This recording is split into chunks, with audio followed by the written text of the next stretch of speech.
Well, good morning, first of all, and thank you for joining us today.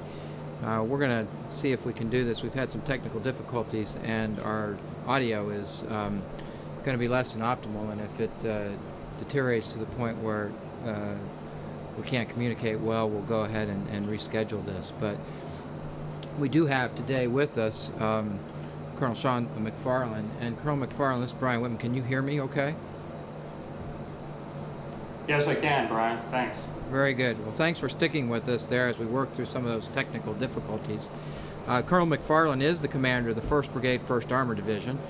His brigade operates as part of Multinational Forces West. He is speaking to us today from Ramadi, and this is, I think, yes it is, the first time that you've spoken to this group, Colonel, and I'll attest to their tameness this morning, and we'll turn it over to you and let you give us an overview of what your unit is doing, and then open it up for some questions. Okay, great, thanks. Well, hello everybody. I'm glad to be with you today, and I'm always happy for the opportunity to tell Americans what a great job their sons and daughters are doing for all Americans over here.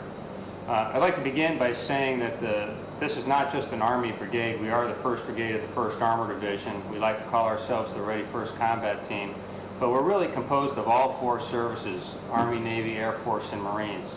We have 5 battalions from the 1st Armored Division, but we also have a battalion from the 101st Airborne Division. We have a battalion from the 8th Marine Regiment, and we have numerous companies and platoons from the Army and the Marine Corps, and Navy and Air Force personnel in key supporting and staff positions. So we're joint, we're combined with the 2 Iraqi Army brigades. We work with the Iraqi police as well, and we're interagency. We work with the U.S. Agency for International Development and the U.S. Army Corps of Engineers and other agencies in the Ramadi area as well. So this is a true joint, combined, and interagency team. Geographically, we are in Al-Anbar province to the west of Baghdad. My area of operations runs pretty much along the western shores of the 3 large lakes to the west of the capital. It's about 100 miles north to south, about 85 miles east to west. The Euphrates River runs through the center of it, and Ramadi is the major urban center. Population-wise, about 600,000 people all told, 2/3 of which live in and around the city of Ramadi. And the population is homogeneous for the most part. Sub-tribes, the Delanis, Arab, and Sunni. So we don't have the great sectarian subsects or groups in this area of operations. As some of you may know, my brigade did not start out in Ramadi. We started up in Tel Afar in the West Nineveh province, and in January, and we moved down here in June. And we took some of the lessons that we learned up in Ramadi and have applied them to this area of operations to help us hit the ground running. But of course, we've had to adapt because each area is unique, and we've had to conform with local realities. Our mission since the 11th of June has been to partner with the Iraqi security forces and to conduct combined counterinsurgency operations to neutralize the enemy and to set the conditions for the transfer of security operations to the Iraqi security forces, and also to support the transfer of governance to provincial control out here in Al-Anbar, Ramadi being the capital of the province. The key tasks when I got down here, I assessed, were first to form the team, which I think we've done. Secondly, we had to set the conditions for victory. First, by isolating Ramadi from enemy resupply and reinforcements. And then, of course, to prepare the Iraqi security forces for the challenges ahead, which is essential. The side that wins a war of this nature is the side that can keep fighting a day longer than their opponent.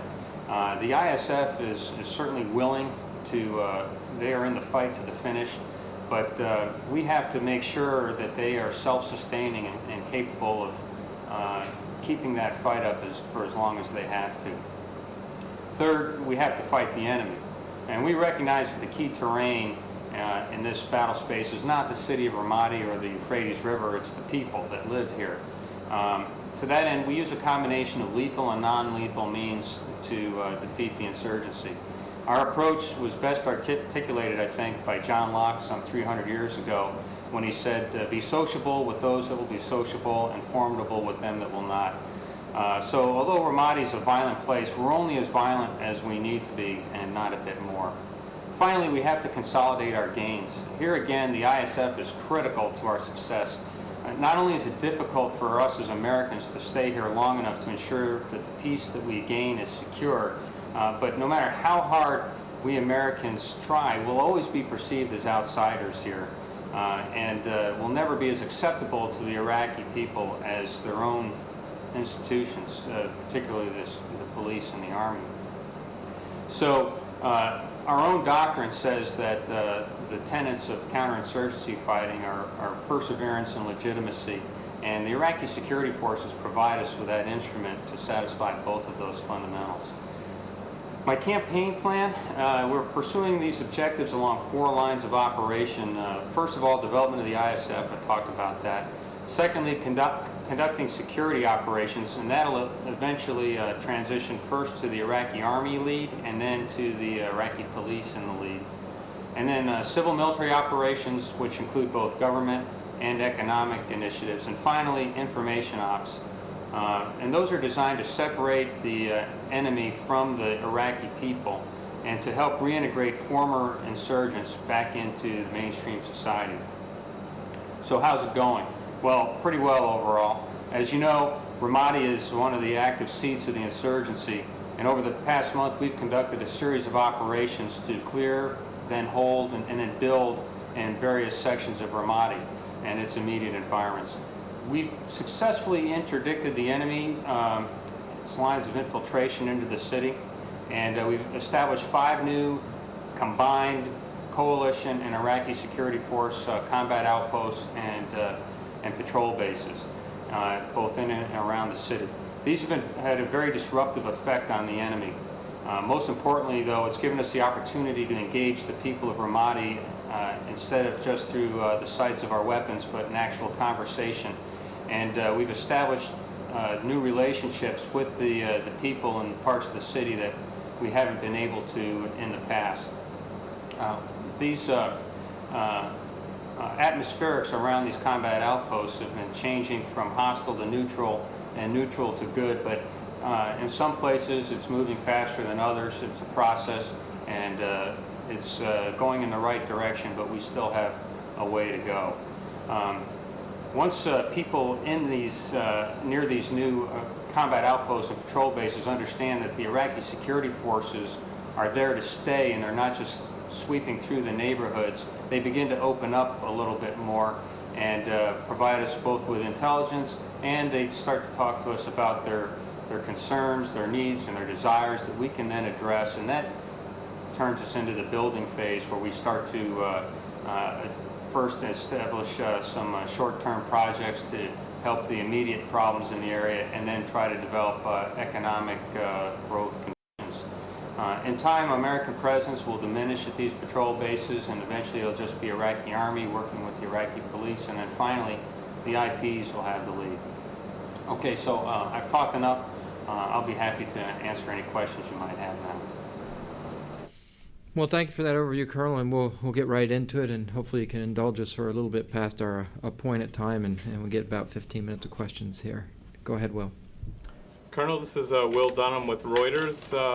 Are you confident that Ramadi can be pacified without the type of ground offensive that was used in 2004 in Fallujah? And also, could you just tell us how many U.S. troops are in the Ramadi area?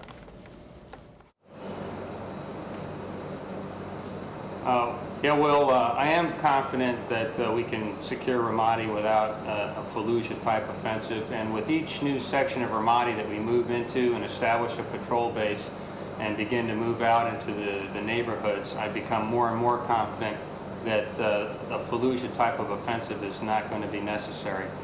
Certainly not across the entire city. I mean, there's always the chance the enemy may establish a final redoubt that has to be reduced by force, and if necessary, we'll be formidable with them that will not be sociable. But we will try to diminish the numbers of the insurgency through our non-lethal means to avoid that.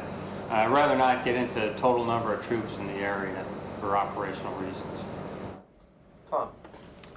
Colonel Tom Bowman with National Public Radio. You mentioned how you want to prepare the Iraqi security forces for the challenges ahead and to make them self-sustaining. Could you elaborate on that a little bit? We all know that it's going to take time for them to get their logistics up and running. Will you have to leave a number of U.S. troops behind to help with that self-sustainment? Just a little more detail on that, please. Sure. Thanks, Tom. Well, you know, with the Iraqi security forces, we have our military transition teams and our police transition teams that are working with them, embedded with them. And they are the ones that are really the backbone of ensuring that the self-sustainment catches on and eventually carries through even without American presence. So as the combat forces here are reduced, the MIT teams and PIT teams, as we call them, will continue to work hand in glove with the Iraqi security forces. And I'm confident that we'll get there.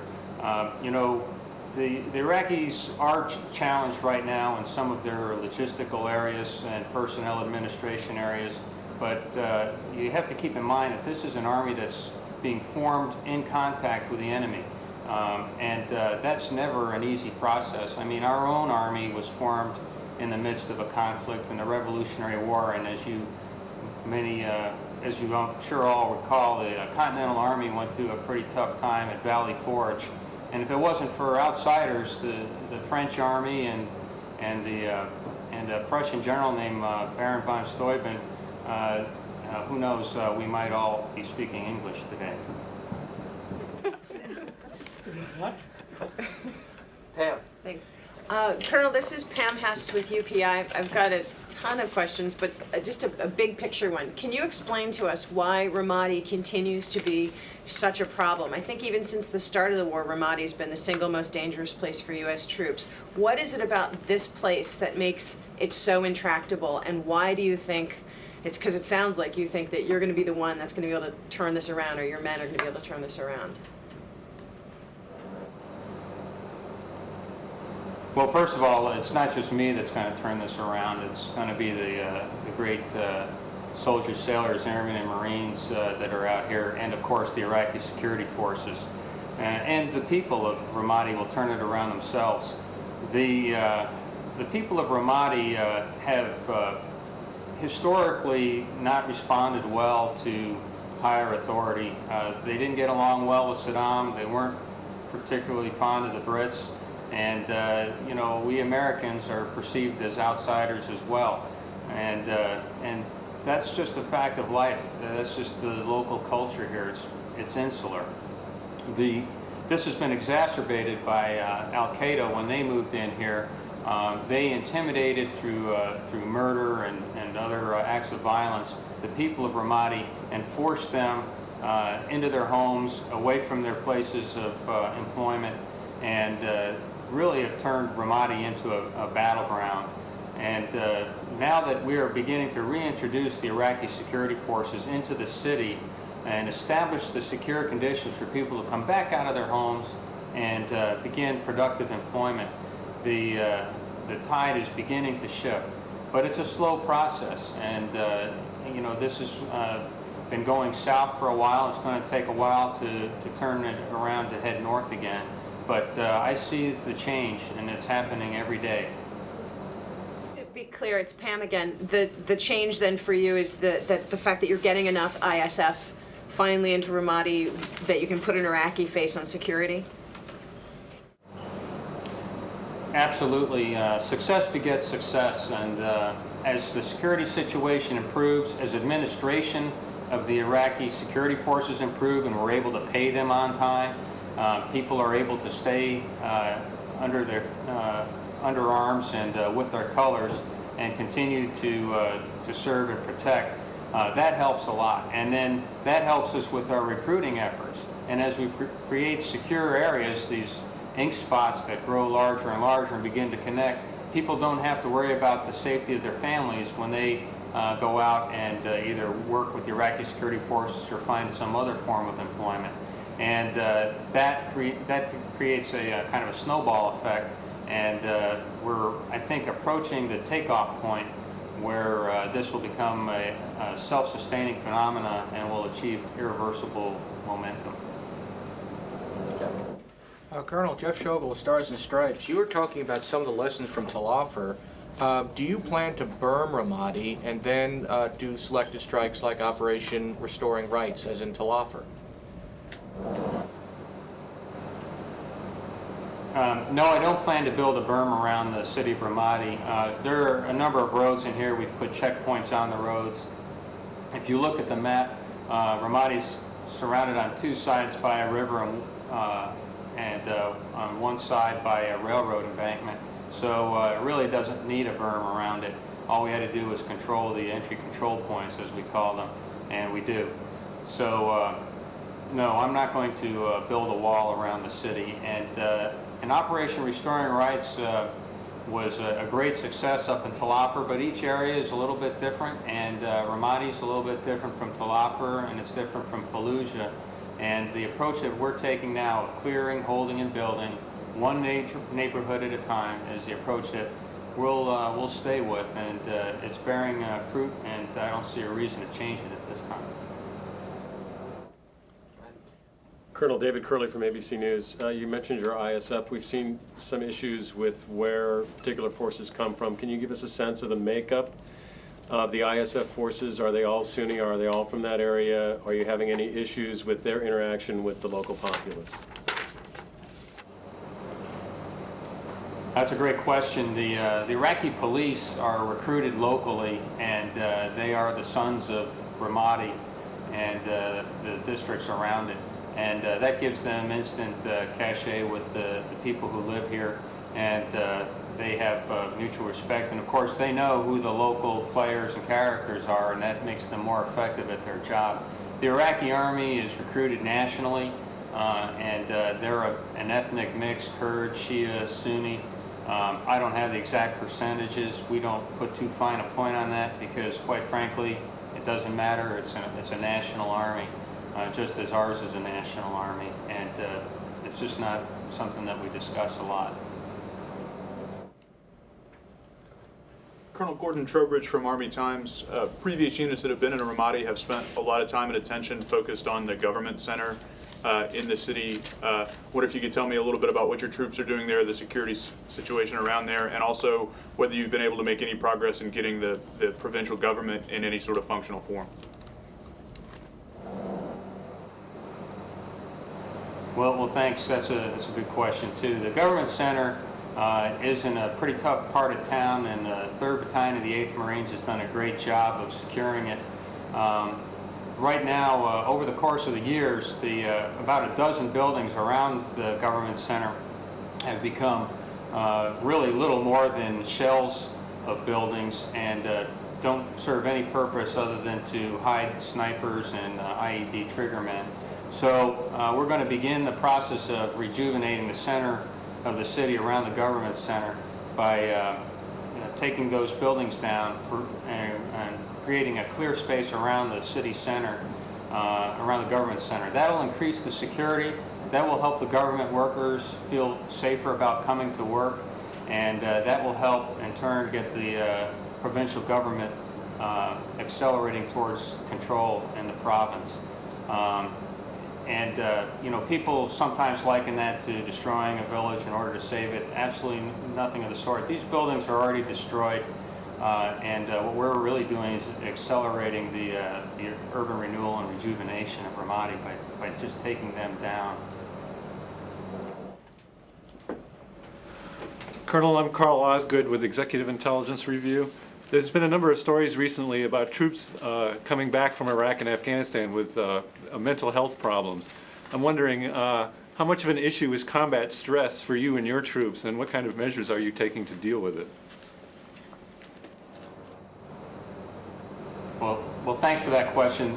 Combat stress is something that we are very concerned about, and whenever a unit suffers a loss, which occurs all too frequently, unfortunately, we immediately put the combat stress team, which we have organic to the brigade, down with that unit. They spend a few times and they talk to the soldiers and work with them. And of course, we all have our unit chaplains as well who do a terrific job. So we do immediate on-the-scene counseling and working with the units, helping them to overcome the stages of grief and get them back into the fight, and at the same time setting the long-term conditions for their sustained mental health. Back to you, Pam. Thanks. It's Pam Hess again. 2 questions. On your ISF, what kind of AWOL rates are you facing, particularly with the Iraqi Army? Anbar province, in my experience, has had sort of historically high compared to other areas. And so if you could also norm it for us, like what's kind of normal for you and where do they stand? And also, periodically we hear reports of infighting between Iraqi insurgents and Al-Qaeda in Iraq, within Ramadi particularly. Would you talk to us about that? How much of that you see, if any, if it's a growing trend, or what seems to spark it? Okay, on the AWOL rate for the Iraqi security forces, no, it's not particularly high. They have a leave, train, operate cycle like all Iraqi security forces do. And I'll tell you, I mean, you know, people need to understand that the Iraqi security forces here in Al-Anbar province and Ramadi in particular are in a tough fight, and yet they're sticking with it. As long as they continue to be fed and paid and trained and equipped as they should be, and they are, they're staying with their units. And you know, I think, well, I draw a lot of encouragement from that, and I think everybody else should too.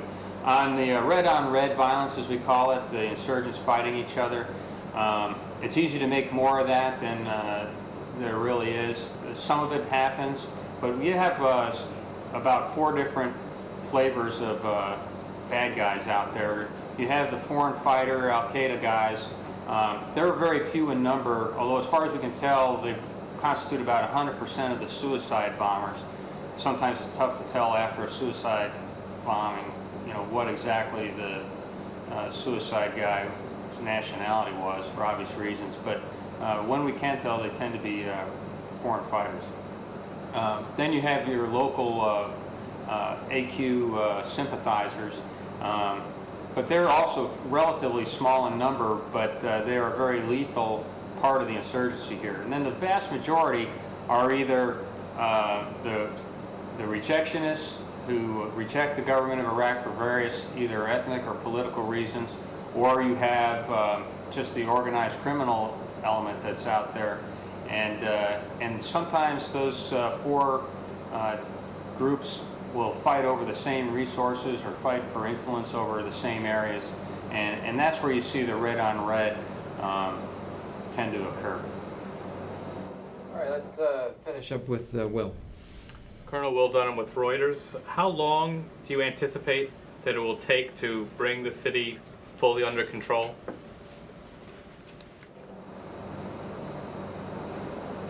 Well, that's a tough question, and the key, of course, to ensuring that we consolidate on the objective and secure the city for the long term is going to be the Iraqi security forces, and they're making good progress, and we're committed to helping them get to where they need to be. I don't want to put a date on it, when that date is actually going to occur. I don't know. I mean, I would just have to guess, and your guess may be as good as mine at this point. But I'm committed to making that as soon as possible for a lot of reasons, obviously. And like I said, I'm encouraged by the progress that I'm seeing out there. Colonel, let me turn it back to you for a moment to bring it to a close and see if you have anything you'd like to add before we do that.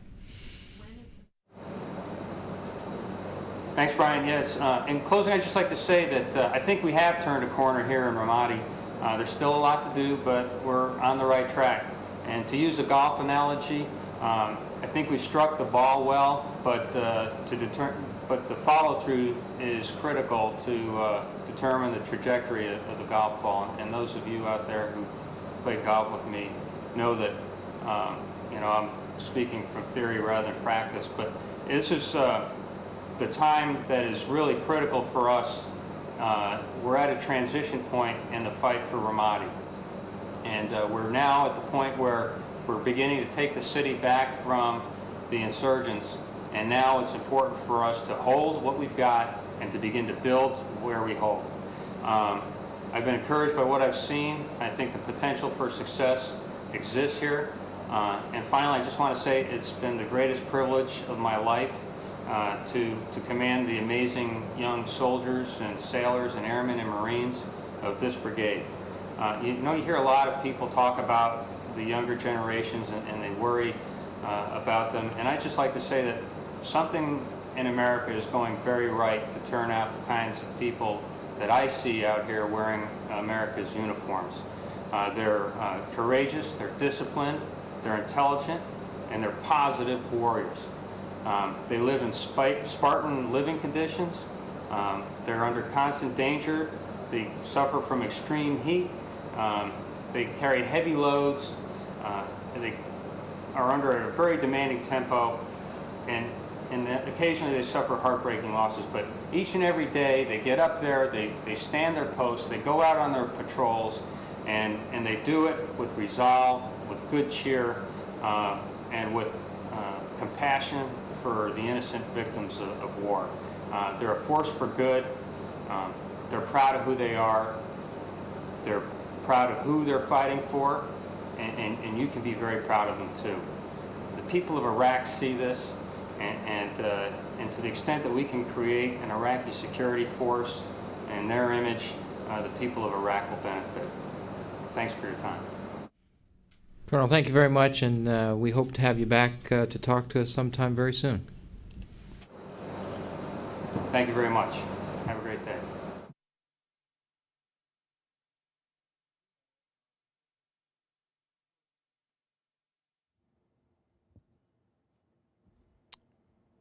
Fed News, we're going to stay online for the next briefing. For the technical people to do various things and move cameras.